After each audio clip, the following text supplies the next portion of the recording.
안녕하십니까. 이번 시간에는 랩비에서 제공하고 있는 이벤트 구조를 운영하는 방법에 대해서 살펴보도록 하겠습니다. 우선 강의 시작하기 전에 구독과 좋아요 그리고 알람 설정을 해주시면 영상을 제작하는 데 큰 힘이 되겠습니다. 이벤트 구조를 사용하시다가 가끔 오늘 제가 이제 설명드리려고 하는 그런 상황을 경험해 보신 분들이 계실 겁니다. 즉 뭐냐면, 자, 프론트 패널에는 두 개의 불리형 컨트롤이 있습니다. 물론 이제 그 프로그램을 정지하기 위한 정지 버튼도 하나 있고요. 그래서 자, 놓을 때 스위치라고 하는 기계적 동작 속성을 가지고 있는 두 개의 불리형 버튼이 있고요.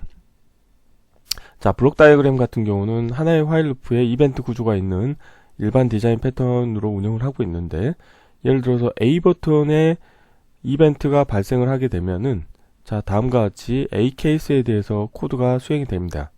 그런데 지금 보시는 것처럼, 자, A 값이 이제 참이 되면은 그것을 이제 반전을 시켜서 다시 A 값을 설정을 하게 되겠죠. 그러면은 거짓으로 바뀔 거예요. 자, 그런데 그 전에 플래시 시퀀스 구조를 이용을 해서 우선적으로 이 B의 버튼을 누르는 이벤트가 발생하는 효과를 프로퍼티 노드의 값 신호라고 하는 속성을 이용을 해서 이벤트를 발생시켜 줬습니다. 즉 이건 뭐냐면 이벤트 안에서 또 이벤트를 호출한 거죠. 자, 이런 경우에 이벤트 안에서 호출된 이벤트를 먼저 처리할까요? 아니면 기존에 호출됐던 이벤트를 먼저 처리할까요? 그 문제가 되겠습니다. 자, 그래서 정답은, 자, 먼저 호출된 이벤트에 대해서 처리를 한 다음에 그 다음에 두 번째 호출된 이벤트를 처리한다는 게 정답입니다. 즉, 이벤트 구조를 운영하실 때 사용자 이벤트가 이제 여러 개가 계속 동시다발적으로 발생할 경우에는, 자, 이벤트를 처리하기 위한 큐 버퍼가 있어서 큐 버퍼에 이벤트가 발생한 순서대로 큐잉을 한 다음에 순서대로 처리하는 방식으로 운영을 하고 있습니다.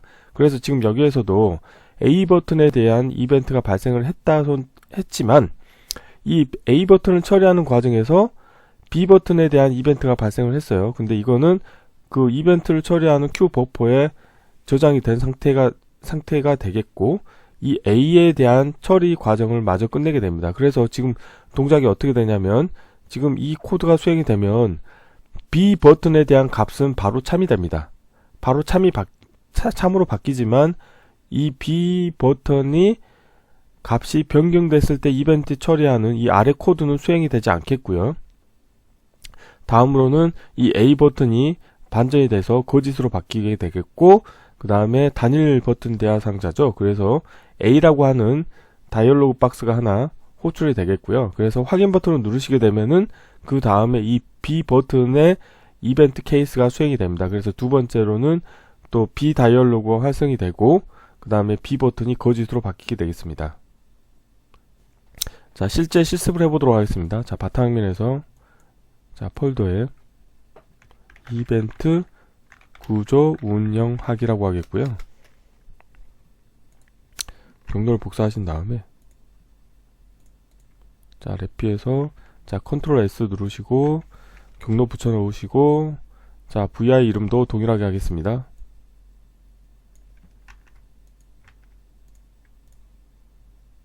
우선적으로 프론트 패널에, 자, 불리형 컨트롤을 배치를 하도록 하겠습니다. 빈 버튼 대하 상자를 가져오겠고요. 자, 라벨은 보이지 않게 하겠고 A라고 하겠습니다. 자, 오프 텍스트 A라고 표시하겠고요. 자, 기계적 동작도, 자, 스위치로 하겠습니다. 자, 관련된 거를 하나 더 복사하신 다음에, 자, B라고 하겠고요.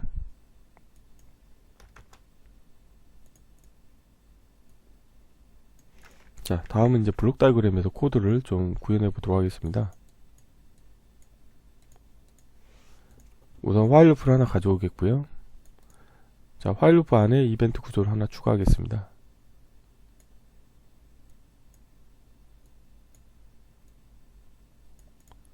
자, 그리고 화일 루프의 정지 조건에서 컨트롤을 하나 만들겠고요.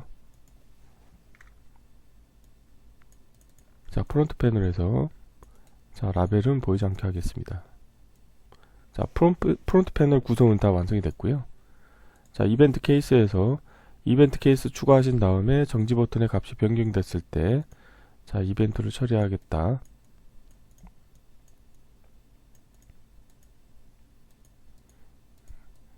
자, 이렇게 하시면 되겠고요. 그 다음에 흰색 점이 있다는 거는 입력 터미널이 연결이 덜 됐다는 거고, 자, 상수하시겠습니다. 자, 이 상태에서 우선 첫 번째로 이벤트 케이스, 자, A 값이 변경됐을 때 이벤트를 처리하도록 하겠습니다. 자, A 케이스 집어넣어 주시겠고, 자, 플래시 시퀀스 구조를 하나 이용하겠고요. 자, A 값을 우선 반전시키겠습니다. 자, 불리언에 보면 not 함수를 이용하셔가지고, 자, A 값을 반전시켜서 다시 A의 값을 설정해 주도록 하겠습니다. 프로퍼티 노드에 값 하신 다음에 쓰기로 변경하시고, 자, 값을 연결해 주겠습니다. 그리고 이 플래시 시퀀스 구조 안에서는 어떻게 할 거냐면 이 B 버튼에 대한 이벤트를 강제로 발생시켜 주겠습니다. 그래서 프로퍼티 노드의 값 신호를 이용하신 다음에, 자, 여기서 자, 생성에, 자, 상수하시게 되면은 B 버튼을 누르는 이벤트가 소프트웨어적으로 발생을 한 거고요. 자, 다음으로는 자, 대화 상자에서 단일 버튼 대화 상자를 불러오신 다음에, 자, 생성에 상수하시고 A라고 하는, 자, 문자를 표시하도록 하겠습니다. 그래서 자, 이렇게 하겠습니다. 자, 이렇게 하게 되면은 플래시 시퀀스 코드가 수행이 된 다음에, 자, 단일 버튼 대화 상자가 수행이 되고 A 값이 거짓으로 바뀌겠죠.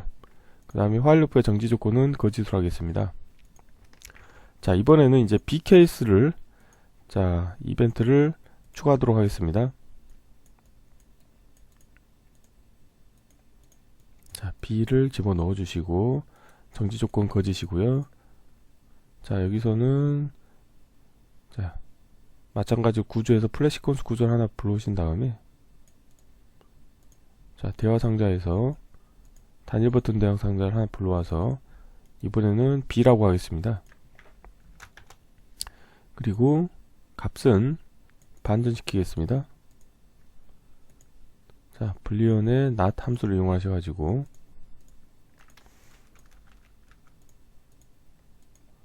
그 다음에 프로퍼티 노드를 하나 이용하셔가지고 값 쓰기로 변경하신 다음에 관련 값을 넣어주겠습니다. 자, 그래서 자, 이 상태에서 한번 동작을 확인해 보도록 하겠습니다.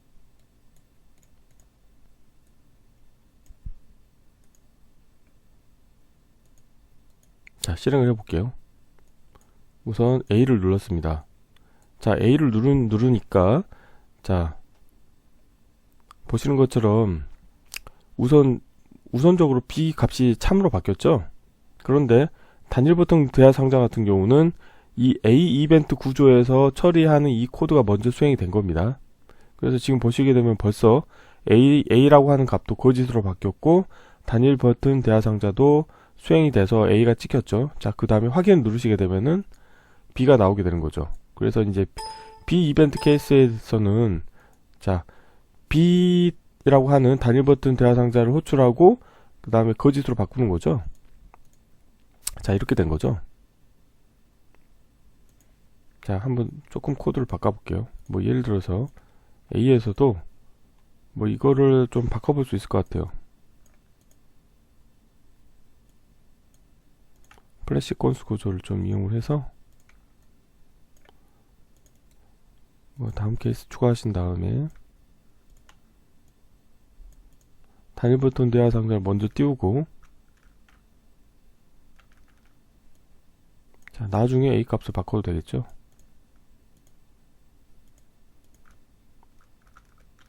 네, 이렇게 하고 한번 실행해 볼게요.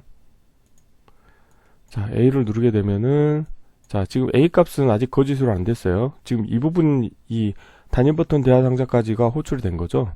그러니까 B 버튼에 대해서 이벤트를 발생을 했지만 우선적으로 발생한 이벤트에 대해서 우선 처리를 먼저 한다는 의미가 되겠죠. 그래서 확인을 누르시게 되면은 A가 거짓이 되고 다시 B가 B 다이얼로그가 호출되겠죠. 자, 맞죠? 그래서 확인 누르고 나면은 B가 다시 거짓이 되겠죠. 자, B쪽 같은 경우는 단일 버튼 대화 상자로 수행을 하고 난 다음에 이제 B가 거짓이 되니까, 그래서 가끔 이제 레뷰를 어느 정도 그 레뷰 역량이 이제 프로그램 역량이 어느 정도 되시는 분들도 가끔씩 이 이벤트 구조를 운영하실 때 뭐 예를 들어서 하나의 이벤트 케이스에서 처리해야 될 코드가 많은데 그 많은 코드 중에서 일부 기능이 다른 이벤트 처리하는 루프에 이미 구현이 돼 있다. 그런 경우에 약간 그 코드를 이제 재사용하는 하기 위한 목적으로 뭔가 그 이벤트를 발생시키면 그게 먼저 처리가 되고 나중에 그 뒤에 코드가 수행이 될 거라고 좀 착각을 하시는 경우가 있거든요. 그런데 절대 이제 랩비에서 제공하고 있는 이 이벤트 구조 같은 경우는 이벤트를 처리하기 위해서 담아두는 큐 버퍼에 순차적으로 발생한 이벤트를 등록한 다음에 그거를 각각 순차적으로 이벤트를 처리하기 때문에 코딩을 하실 때 좀 여기에서 나와 있는 것처럼, 자, 프로퍼티 노드의 값 신호라고 하는 이 속성을 사용하실 때는 좀 주의를 하셔야 될 것 같습니다. 그래서 이번 시간에는 자, 이벤트 구조를 운영하는 방법에 대해서 살펴보았습니다. 이번 강좌는 이상으로 마치겠습니다. 감사합니다.